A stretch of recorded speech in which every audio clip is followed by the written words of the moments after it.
ఓడిపోయినా మీ ప్రభుత్వం లేకున్నా మీకు జ్ఞానోదయం కలుగుతలేదు, కళ్ళు నెత్తి మీదకి ఎక్కుతానని మీకంటే మీ కళ్ళు నెత్తి మీద కాదు, ఇక కళ్ళు ఆ నెత్తి మీదకి ఎక్కిన కళ్ళను కిందికి దించాల్సిందే, తప్పదు. ఎంత దారుణం, ఎంత దారుణం అండి ఇది. బడుగు బలహీన వర్గాలు బాగుపడద్దు. మీకు కావాల్సింది అదే, మీరే గట్టి కూడా ఇప్పటికీ మిట్లారా ఓపెన్ గా చెప్తున్నా, కల్వకుండా కవిత మెయింటెనెన్స్ ఎట్టున్నదంటే మేము పోయినాం మళ్ళీ ఇంటికి పోయినప్పుడు ముఖ్యమంత్రి లెక్కనే ఇక కండలు తిరిగిన వాళ్ళను 10-20 మంది ముంగడ పెట్టింది, ఇక మేపుతారు.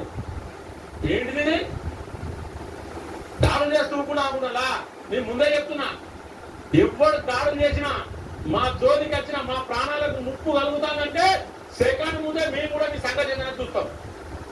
మమ్మల్ని చంపడానికి ఎవడొచ్చినా వాడిని చంపడానికి మేము వెనుక ముందాడం. పిచ్చోళ్ళు అనుకుంటారా, పిచ్చోళ్ళు అనుకుంటారా? ఇంటెలిజెన్స్ వ్యవస్థ, పోలీస్ వ్యవస్థ పనిచేయకపోతే చట్టాన్ని మీకు కూడా చేంజ్ తీసుకోవాల్సి వస్తుంది. కల్వకుండా కవిత 4 మాటలు. మీ అన్న కేటీఆర్ పోలీసులను తెలంగాణ ఉద్యమంలో లంజోడుకు రోజు తిట్టిండు. ఏం పోలీసు వాళ్ళ తల్లులు లంజరా ఏం మాట్లాడిండు మరి మీ అన్న ఆ రోజు గట్టనే పోలీసు వాళ్ళు కింద లాంటి మీలో లాంటి మీ అన్నకు నూకిండ్రా. ఎన్నో సార్లు కొన్ని మాటలు దొరుకుతాయి.